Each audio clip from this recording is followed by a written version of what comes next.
Hi, friends. Welcome to the Relevant Roundtable, where we meet every third Thursday night at 8 p.m. Eastern Standard Time at www.theroundtable.com, or you can meet us on YouTube at the Relevant Roundtable Podcast. Tonight, I am very excited. We have someone on with us tonight that will give us the ability to have some insight into men. And so, in honor of Mental Health Month, which is this month, May, we have with us Keith Stark. Keith Stark is the founder of Keith Stark Counseling and Coaching. He is a therapist, a educator, and a community mental health advocate. I am extra excited, as I've already mentioned, to have him on this session tonight. In our session, we will talk about healing the man and mending the mind. So, Keith, I'm just going to turn it on over to you, sir. Man, Tony, that introduction sounds like something that should be on radio, TV. I guess this is media, so that was perfect. Man, I need to record that and use that in my life. Well, thank you for having me. Such an honor to be on to talk about men's mental health. One, and then two, to connect with you, and it's an honor to do so. I don't know where to start, but I'll start with this. There are a lot of thoughts or narratives that are out there in reference to men's mental health, particularly black men and mental health. And it's surrounded by a lot of damage caused through systemic, issues, but also as a result of the systemic issues, the way that men have shown up in our communities, in our families, and so with our children.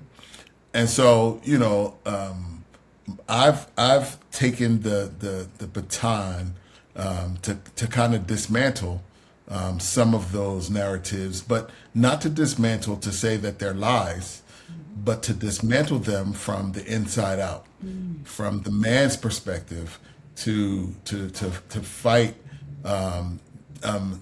so that we heal, one, and two, not just heal internally, but then we heal our families and our communities.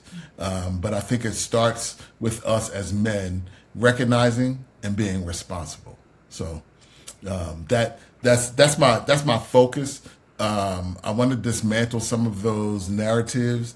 Not saying that there's some that aren't true, but there's some healing that needs to take place within our families, and it starts with us as men. I believe that. So, I like the word dismantle. That's a very strong word. And so you said dismantling from the inside out. So, does that mean that the work that is ultimately done has to start from the inside before it is manifested on the outside? Absolutely. And when I say inside, Tony, let me go a little deeper. Yeah. I think that as men, we have to take this stance that it starts with me, right? And so for me, right, the work that I have to do in the world starts with me. And so it starts with me doing the work on Keith. It starts with me building my house. It starts with me standing strong in my community. But ultimately, it starts with my mental health and where I stand on treating it. And so that then becomes contagious to other men and permeates on the outside. And if we can affect men, we can affect the homes. We can affect the home, we affect the community, we can affect the state, then we can affect the country, and we can affect the world. So it starts internally, dismantling some of the traumas that we maintain, that we hold on to, whether it's generational, whether it's cultural, it's personal, whatever the traumas are, it's up to us to deal with them internally and then take it on the outside. I base my whole therapy on taking responsibility. We can't heal what we don't take responsibility for. And so it may not be our fault, right? What we've experienced, what we've gone through, what our traumas are, but Tone, it is our responsibility to heal from it and help others do the same. So Yep. So, yeah. you mentioned earlier, like the black man, right?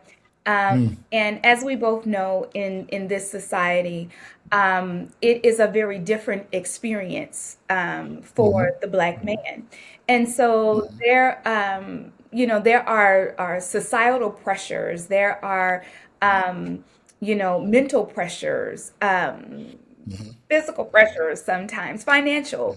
There are different pressures that is on the man. And so, with that, how do you think men genuinely take responsibility for the trauma or the necessary healing with the pressures? Yeah. With anybody who has experienced any form of trauma, if not healed from it, and and then when you have a response to the trauma based on conversations, arguments, disagreements, then you're triggered, right? Unhealed unhealed trauma becomes present day triggers, right? And so when you're triggered, you become defensive, you fight back, you blame others, and and if you're educated, right, or if you're articulate, you know how to take that and speak that, and then make it sound good and truthful to where other people believe you and follow. And so now you're spilling out black men, we're spilling out our traumas onto the world. And so you get these narratives such as, I hate to speak a name, but the Kevin Samuels effect, right, on society. You get that because you have someone who is unhealed, that's articulate, that speaks that, and it passes on. So it's very cancerous. The issues. I hope I answered your question, but the issues that we face when we take it, and it marinates within us and it's unhealed, it then becomes cancerous for our culture.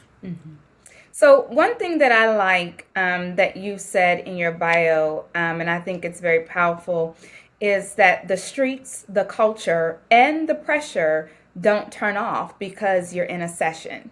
So how do you navigate through those three components when you are in the process of taking a man on his healing journey to eventually mend his mind? Those are the things that we use as a identity marker, right? For a lot of us black men, the where we're from is a big thing, right? No matter where you are, right? You hear I'm from Philly, I'm from Chicago, I'm from New York, or I don't play, I'm from Camden, New Jersey, like it. And so we hold on to those identities because to really understand who we are outside of that is scary, right? It's scary, and we struggle with it. So we hold on to that amongst other things. And so in the therapy room, it's getting people to see themselves beyond those areas, beyond just their community, getting people to see themselves like, who are you at the core? Who are you? Or what type of man do you want to be? Oftentimes that becomes a protector, so that no one can hurt us again. However, it's something that holds you back from achieving greatness. And so, we have to be able to look at that tone and look at ourselves and take it to another level. And sometimes it's about not getting rid of where you're from, because that's a big part of who you are. I will always be Camden, New Jersey, right? Yes. However, there's so much more to me that I've gotten to learn and know that takes me beyond just that. yes, that's me foundationally, but not even foundationally, just where I'm from, and it really makes up who I am. But who I've become is far greater than just the city, and the work that I'm called to do is far greater than just the city. So Yeah, I appreciate that. So yeah, yeah, I wanna dig into that just a little bit and go yeah, back yeah. Let's to go. the word dismantle. So Yes. in doing that, because while you were talking, just my mind went to kind of chiseling from the inside and expanding so that the greatness can flow out. And so, what is the most intricate part in the healing process by way of therapy that you're able to dismantle, right? That place of identity from, because really that's you're identifying with your past. You're not really identifying with who you are, right? So what's the most intricate part in dismantling that so that your greatness can flow? I said it earlier, and I think it's the word helping men to take responsibility. Period. Helping men to take responsibility for who they were, who they are, the traumas they've endured, right? Helping men, when men take responsibility first, or I'll say it this way, if a man doesn't take responsibility for who he is and the healing he has to achieve, then he will never, ever be able to dismantle who he is from the inside out. He will always blame external sources to heal internal traumas. Right? He will always blame his mom or his dad or the women or the man. Back in the day, they used to say the man, right? He will always blame society, my job, I can't get ahead. And that will be the focus of his healing. And if those things don't change, then he will never heal. But it's not until he says internally, I take responsibility for me and my traumas, even the ones I didn't create, my future, my family. I take full responsibility for who I am. It's at that moment that they can begin the dismantling process. And so that's where I start in therapy. And sometimes, Tom, that is the most difficult piece, right? That is the piece where they're like, no, I'm not taking responsibility. One. Then the second piece, I know you asked me for one, but I'm gonna give you another one, is is identifying who you are, not who you were. You know, That's not living in who you were, but now living in who you are or who you want to become. And so that is a big factor as well. And so helping men to see that is huge. But it does so much for a man once they get to that place where they can see that within themselves. They feel more, they feel stronger. They feel more hopeful. The depression that men suffer with, and black men suffer with a different type of depression, but the depression that we suffer with tends to heal and leave. And then we began to affect our communities and our people and our families in a whole nother level, on a whole nother level. So, So, what do you find outside of responsibility? Because one thing, and you can correct me if I'm wrong, but I think a part of the challenge with men is sometimes there's a trust factor in not wanting to be vulnerable, right? I mean, yeah, yeah, women, we sometimes we just like blah, blah, blah, right? Where yes, men, yes, you all are kind of like safeguarding spaces, right? So when you see that trust factor in that area, that soft area, where the man needs to be vulnerable, what do you do in order to um, break through to massage that vulnerability? it's very difficult at times, but there's some times when it's not. There's been times where men have come into therapy, typically with a loved one, with a spouse or a partner, and they're so guarded. And they're like, the reason why I come to therapy is because she wanted me to come, and I love her, I support her, so I'm here, right? If you can just fix her, we'd be fine. Right. you know.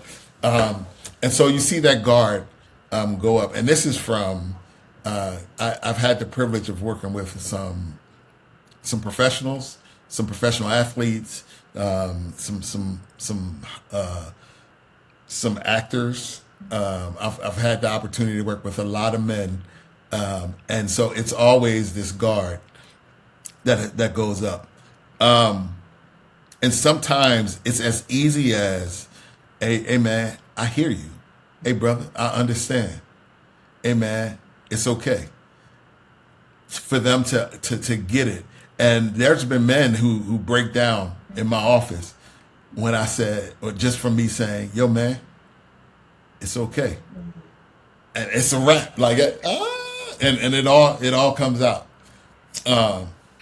So that, right?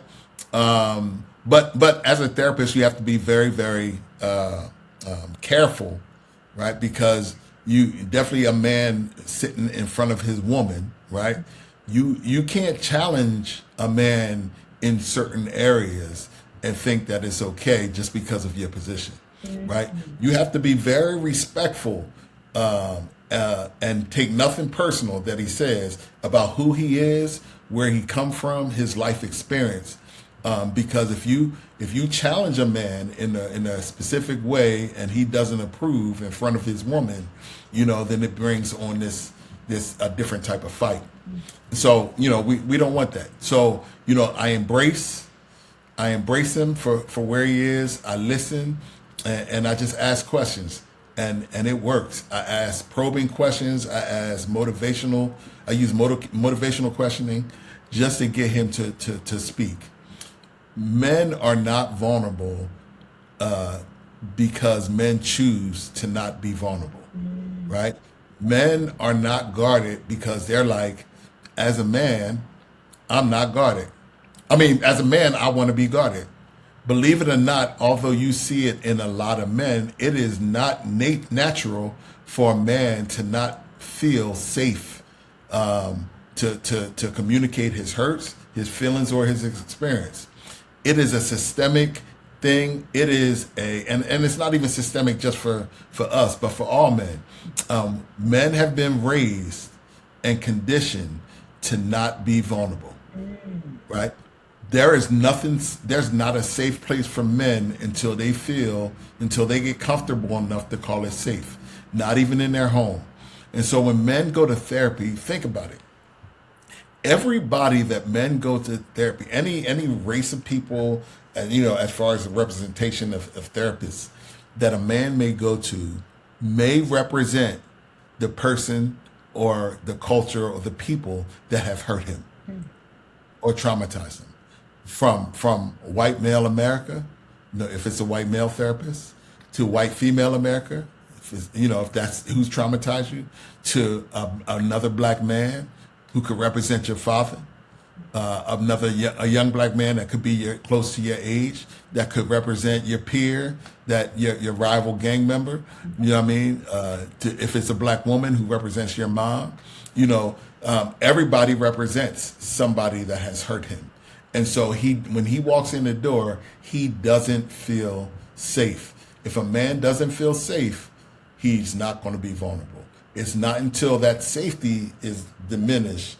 I mean, that feeling of that wall that he puts up, it's not until that wall comes down a little that I'm able to get in. And sometimes it don't work.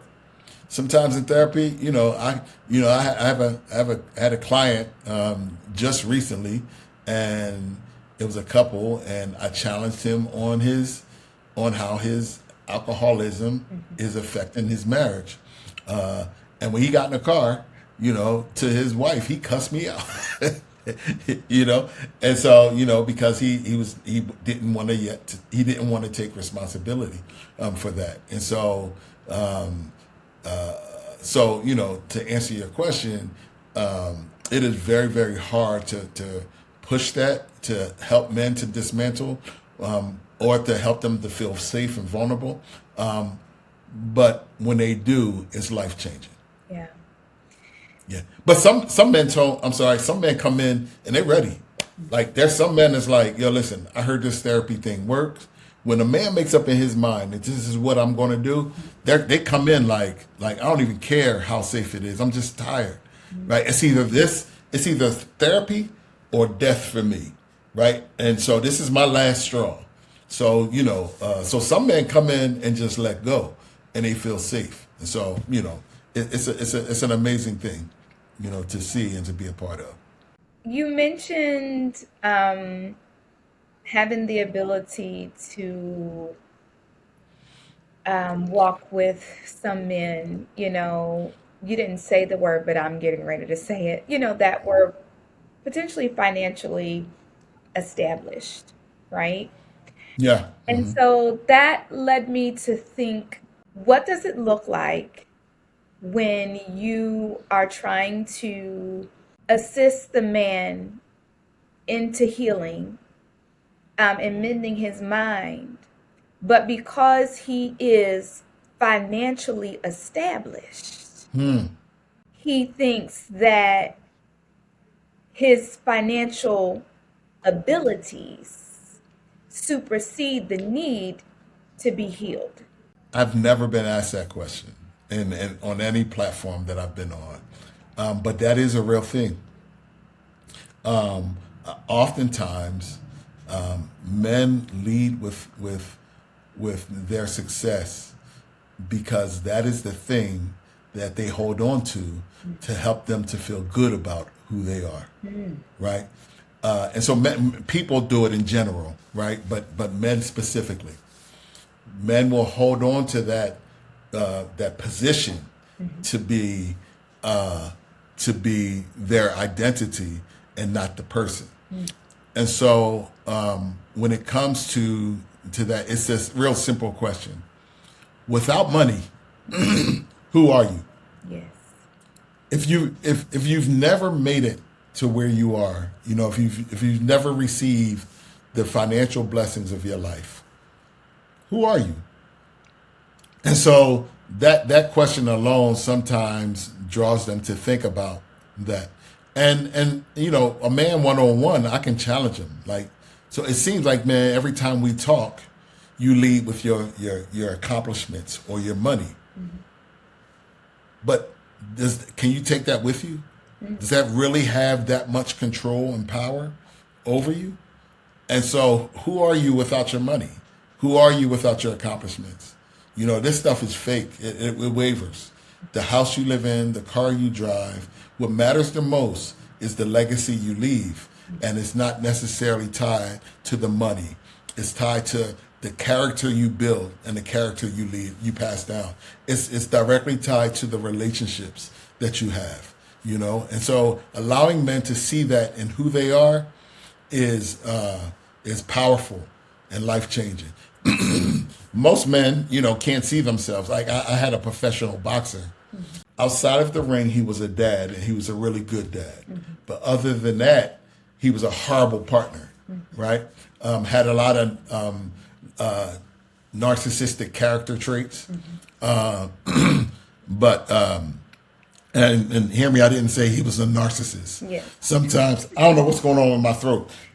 Sometimes we diagnose people with narcissism, and they don't meet the criteria, right? But some people have some of the criteria, but not all of it. And so if they don't have all of it, or if they don't have majority of it, then they're not a narcissist, right? So helping him to see who he was outside of the ring, outside of his success, outside of the money, and that goes back to identity. It really, really changes how he takes and how he views therapy. Yeah. Do you think that is because innately he doesn't want to, because he doesn't want to take responsibility, or could it be a generational pattern? Yeah, I think ultimately, in most cases, it's fear, right? If I've been in this box my whole life. I've lived in this box my whole life. And in this box, I've learned to grow or I've learned to adapt to what this box gives me. Leaving the box is scary. Going outside of that box is frightening. And if I do leave the box, I'm gonna carry the box with me so that when a thing that brings on fear approaches, I jump back in that box for my safety. And so I think that's the thing that keeps that we don't understand. It's not that men don't want to change or they can't see themselves outside. It's just that the box that they've lived in and they've placed themselves inside of, their communities, and it has become safety for them. Everybody wants to feel safe. And so a man feels safe when he operates in who he used to be, as opposed to operating in who I am today, or who I can be, or who I should be, or, even if it means I fail in this box. If I die in this box, I'm cool, but I never had to step foot out there. One of my favorite books, Tone, is a very controversial author who I'm about to say.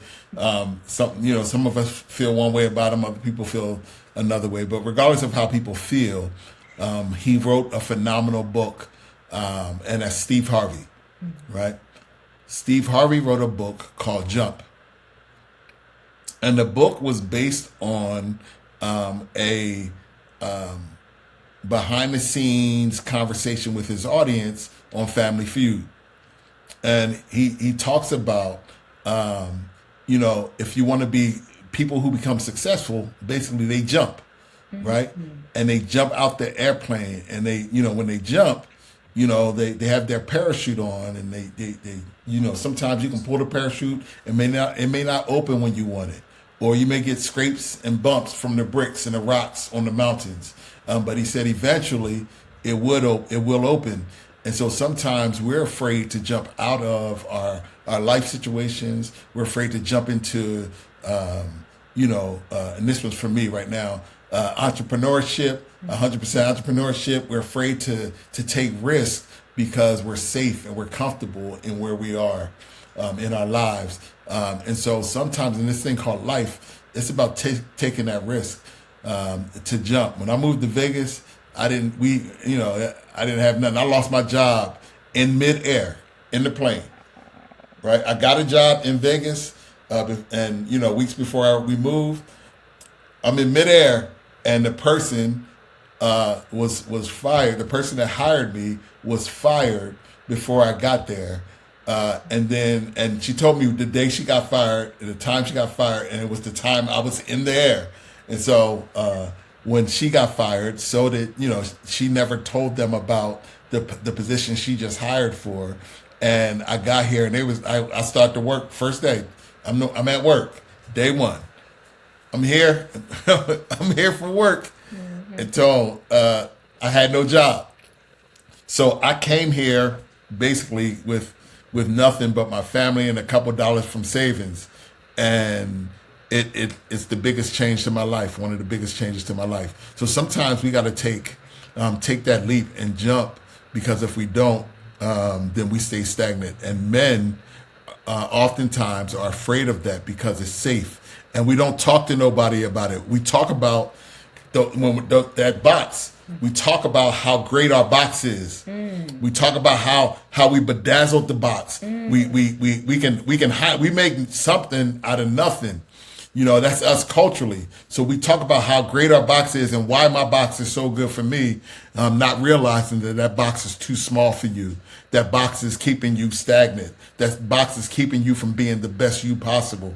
And so it's important for us to cut up our box, right? Take a piece of the box, right? Cut a corner of the box and put it in your pocket so you remember where you came from, right? And you can always look at that box and say, wow, look where I've come. But then, Tone, you get the opportunity to see the world something totally different than what you've been raised into. So, a lot of times, I said a whole lot, and you gave me this one simple question, and I know it's fear, but I had to give some context to the word fear based off of, what I've studied and what I've become passionate about. No, that's good stuff. And I certainly appreciate you giving the context. I think it's important. Yeah, And as you were talking about that box, do you believe or have you seen that sometimes men that have bedazzled the box um, that think that the box is where they should be, right? Because they yeah, just, um, have they maintained because they're in the box, they're unhealthy, they're unhealed, yes, they are wounded, you know, and so do you believe that they also bring other unhealed people in the box? absolutely. Absolutely. What fits the box the best? What the best part about being in that box, is being connected to people who have their own box. So if you bring your box to my box, Yes. we now have a bigger box, right? And so what does that box represent based on this part of the conversation? That box is a trauma bond. We bring our box together, my trauma and your trauma come together, and now we have a bigger issue, right? We now bring babies into the box, and as the babies are growing into this box, or these boxes, they're developing their own boxes, and the boxes are now growing, and now we bring friends into the box, and we bring other friends or family members into the box. And our box is connected to our family's box. So now we have this community of boxes. And it's a shame because we didn't necessarily build the box, right? The box is systemic. The boxes are systemic. The resources are systemic, or the lack thereof. And so my box for a long time was Westfield Acres, right? That was my box. Camden, that was our box. Wow. And so although it's a phenomenal place, don't get me wrong, Right. right? I bedazzle my box, but it's something that keeps us from growing. Not Camden itself, but the mentality that I had in that moment kept me from growing and being the best me possible. So Yeah, that's so real. Um, yeah, it's so real. And do you believe that with all those interconnected boxes, that because those individuals that are connected in the boxes are unhealed, right? Um, do you believe um, that it has the capability of keeping an entire village, so to speak, yeah, stagnant? Like nothing yeah, happens for anybody yeah, from a yeah, absolutely. greatness or growth process. Yes, absolutely, absolutely. Now let me clear this up, Yeah. because inside of the box, definitely in our culture, some great things happen in the box that helps to develop resources to change those cardboard walls, to walls of gold, right? There's some things in there where, even though the location of the box may not have changed, but we began to build stronger foundations. We began to build even in those, within those boxes. But the box that that's the physical box, but the mental box that I'm Yes. talking about is the mindset Yes. of a lot of people that are stuck in the box. And so there's people that want to get out the box, but not leave the community. And so I think we have that, right? We have great people who have come out of where we're from. We have great people that have come out of inner cities, and doing great things in the inner city. Not just came out of it. I'm not saying came out of it physically, but came out of it mentally. That way, the impoverished way of thinking. And so we oftentimes though bring people into our box. We bring people into our communities. People want to attach to our community because of how great it looks, right? Other cultures, right? They like the music that's in that community, in those boxes. They like the food that's in the those boxes. They like the culture, the style, the clothes, everything about it. You know what I mean? The entertainment that comes out of those boxes. And they'll even come to visit the box and act like they belong in the box just to fit in the box. But the reality is, oftentimes it's in the box where there's trauma that has now been developed into other things. But there's a lot of us that are still stuck in the foundational piece of the box. So I hope that answered your question. I got on this box tangent, but I like it. I'm gonna use it again somewhere. Yeah, no, I appreciate it and I thank you for really pointing out the mentality because Yeah. the physical can certainly be different from the mental, and if we don't heal and mend the mental, right, then how could you ever think that you can even eradicate the physical? Right. Absolutely. I, I mean, Absolutely. right?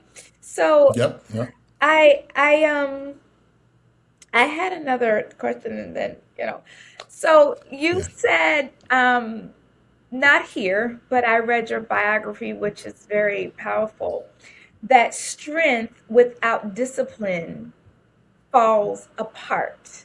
And so men typically uh, move right in a direction of strength, right? Because they're wired to be the protector, the provider, and so in that there is a strength that comes with a man.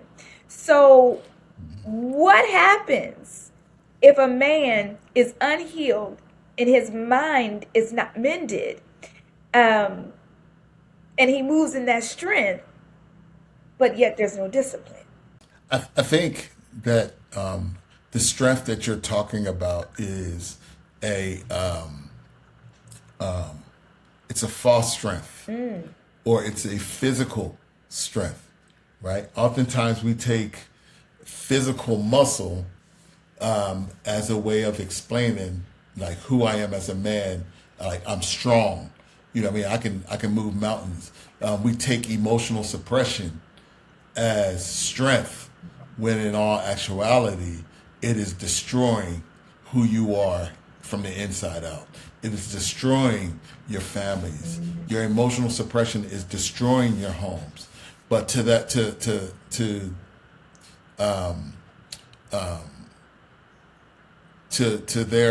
stand on the side of men, we've been conditioned to suppress emotionally. We've been conditioned to not share. If you're too emotional, or you make emotional decisions in the cities that we're from, it could equate your life. And so, we have to be.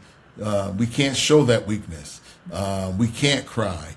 Uncles used to tell you all the time, "Shut up, boy, stop crying," or "Daddy, stop." I'm gonna give you some. My mom used to say this: "Stop crying before I give you something to cry about." I'm like, "Mom, you whooping my ass," So I'm hurt.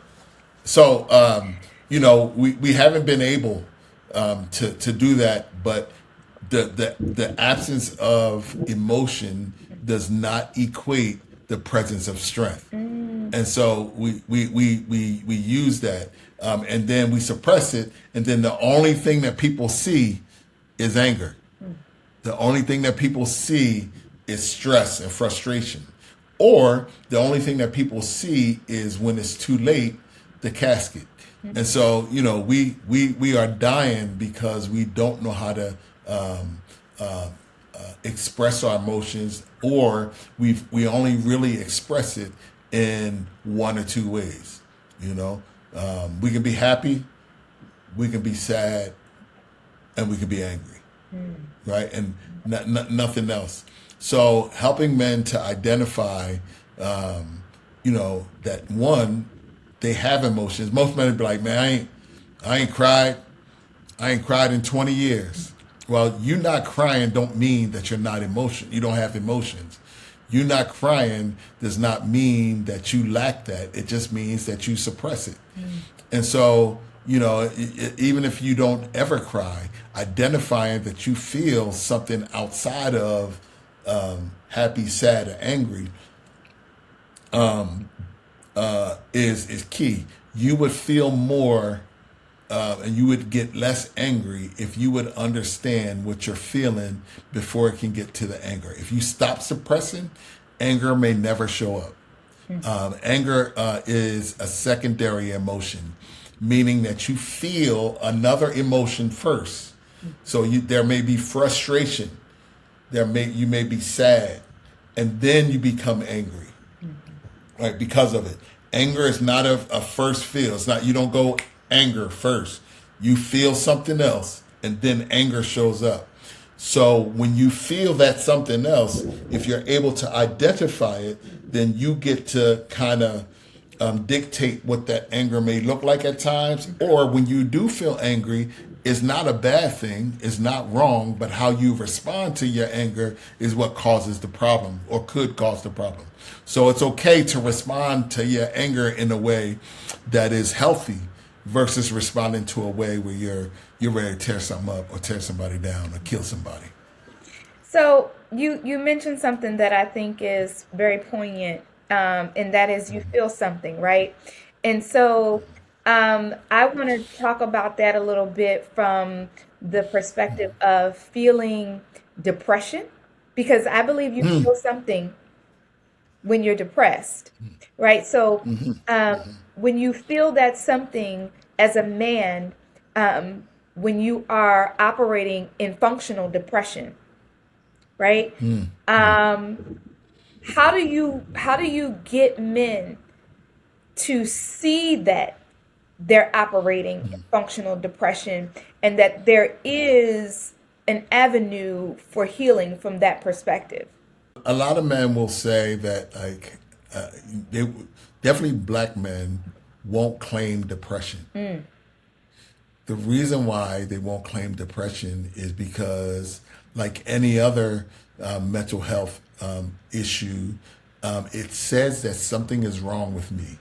And if something is wrong with me, then I don't stand up to my peers, but there's again another weakness that I have. And so allowing men to see what depression looks like, specifically in black men, will, or I'm gonna use what you used, functional depression. What that looks like in black men is quite different. So allowing them to see what that looks like can really help them to identify, hey brother, I'm depressed, or I have some depressed criteria or characteristics, depression characteristics that I'm feeling, and so helping them to see that. And so so I hope I answered that question. But men typically, black men just continue to function, not realizing that depression is something that they're dealing with. And so, so usually, so I give them this is what it looks like for us. And then when I give them what it looks like for us, then, they're able to say, yeah, I think that's me, and so, and usually it starts with, do you think you're dealing with any form of depression? And then there's a few depression assessments that I use, but usually just in conversation, do you feel that you're dealing with depression? And they're like, nah, I don't feel like, And so as the conversation goes, I may leave that conversation on depression. And so I may talk about, you feeling irritable. Are you often irritable? Not linking it to the depression, but changing the conversation and then asking questions about irritability. Do you isolate? Do you spend more time at work, than you do at home? Are you overworking? Do you stay out of your home? Substance use. How often do you use? How risky are your behaviors? And when, and then the thing is, one of the questions is, you ever thought about, just, man, giving this all up and not being here anymore? And so when you hear the amount of yeses to most of those questions or all those questions, then I bring it back to, man, it sounds like you're disconnected from the world, or you're trying to disconnect even though you're functional. It sounds like you are dealing with some form of depression. And they be like, oh, shucks, wow. And so you got to help them to see it, not tell them that they have it. That's good. That's the key for men. Oftentimes we feel like, whether it's our role or our position, or that we get to tell people about, tell people the truth about who they are. Right. And I'm going to tell you what I think of you. I'm going to tell you what I think of what you did. And usually when you do that, people become defensive, and you don't get the outcome that you desire. But when you ask questions and you talk and you open up and you share your experiences, it gives them the space to feel safe enough to say, yes, that's me too, without the defensiveness. You help people to bring down their walls. You can't bring it down for them, but you help them to bring it down by creating a safe enough space where they don't need those walls anymore. When you have men that have trauma, right, and that trauma shapes their mentality, right? Do you find that the unhealed man that sits with that trauma and that mentality has a greater probability of that trauma becoming a mental health disorder? Yes and no. A lot of times trauma creates this level of hypervigilance in men. Unhealed traumas can oftentimes lead to substance abuse. Unhealed trauma can lead to some other personality disorders, some other, bipolar behaviors. Unhealed trauma has its way of creating mental health disorders. Now, let me say this, pause that thought. Oftentimes, I heard someone, a celebrity doctor, therapist, who I don't necessarily believe that this person, based on the conversations, but she's been on a lot of the podcasts lately, and she was talking about mental health, and people believe that a mental health issue and a mental health disorder is the same, right? Or they link all mental health underneath a mental illness, right? And so we have to get to this place where we understand our mental health just like we understand physical health, right? Your physical health doesn't necessarily have to be, is not bad. When you hear physical health, you don't hear physical illness, right? You just hear physical health. A physical illness affects the physical health. So mental health illness just affects your mental health, right? It doesn't necessarily mean when you hear the word mental health that there's a problem, an issue, or a disorder, and so we are fighting to have healthy mental health, physical mental health, and for a lot of us, I think we're triune in a spiritual mental health. I mean, a spiritual health, physical health, mental health, spiritual health. And so oftentimes people hear the word mental health and be like, I don't have no problems. I'm not crazy. No, we all have mental health. It just depends on how good is your mental health. How much focus do you give to your mental health? You go to the gym, you eat right, you go to your doctor's appointments. What do you do for your mental health? And so I think we all can utilize not necessarily a therapist, but we always have to be focused. Now I think everybody could use one, but we don't necessarily have to go to therapy to depend on that.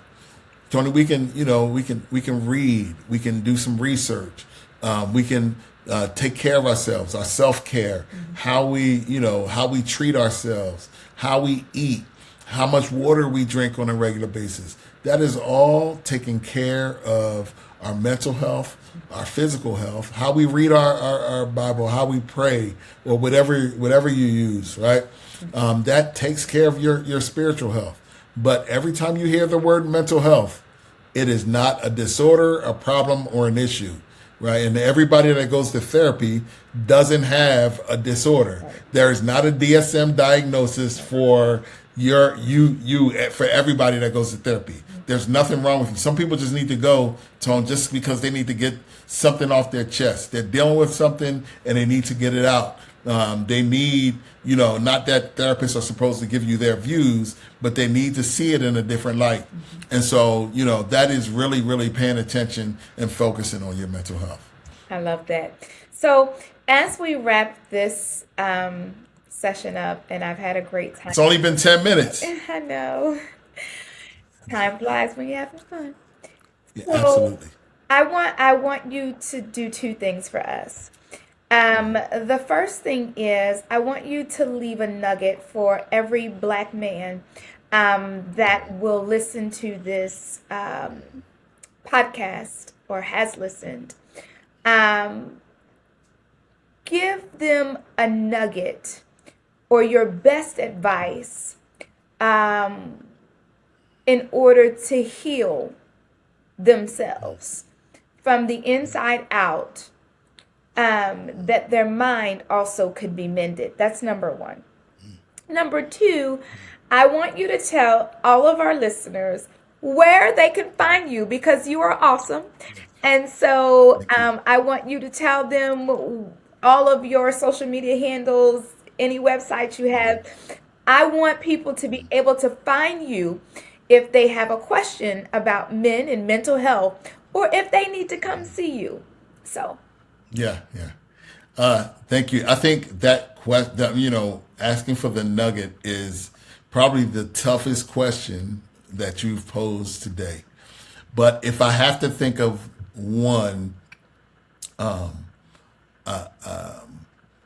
would use what I said earlier, and that is, brother, it's not your fault that you've experienced the negative life experiences or traumas that you've had. It may not be your fault, but it is your responsibility to heal. It is your responsibility to heal the world. It is your responsibility to heal your families.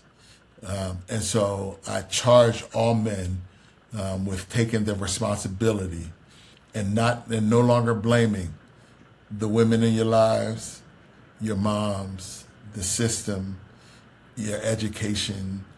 You can't blame anything from this point on. Yes, they all may be factors, but those factors were meant to mold you to become the better you. And so if you can just take responsibility, the rest is history. Live the best years of your life in the upcoming years of your life. But you get to set that up and prepare for that. And so the way you prepare for it will be the way that you live it. And so, I charge all men with that. And going into the second part of your question, find somebody or find a group of men who support men and that love men in a way that we want men to grow. Find a men's group, and if you need any help doing so, let me know. I may not be in your state, however, there's resources everywhere via the internet, and so you can find me on Instagram and TikTok. I got a little presence on the top at Keith the Therapist, and on Facebook it is Keith Stark Therapy. My website was up But I just took it down because I'm doing some work I'm changing it up a little bit and giving it a new name and some new direction. So stay tuned for that. And so you can find me on all those places. I can be DM'd. And my current email, which is temporary, is keithstarktherapy.com, but that is changing as well to fit my website. But you can find me on all of those platforms. And I would love to hear your questions, respond. I'm only licensed right now in the state of Nevada, but I also do some coaching and consulting, and so I can do that in any state in the country. So, hit me up if you need me. Well, Keith, thank you so much again for joining us. Certainly appreciate Yes, you and your thank you. expertise and your transparency. So, as we wrap this session up, thank you so much to all the relevant roundtable listeners. We certainly appreciate you and we welcome you to come back again every third Thursday evening of the month at 8 p.m. Eastern Standard Time. I'm sorry. And we ask that you share this message with a friend, with a family member, with a brother, a father, an uncle, a cousin, or better yet, your father. So we thank you, and we hope that this session does you well.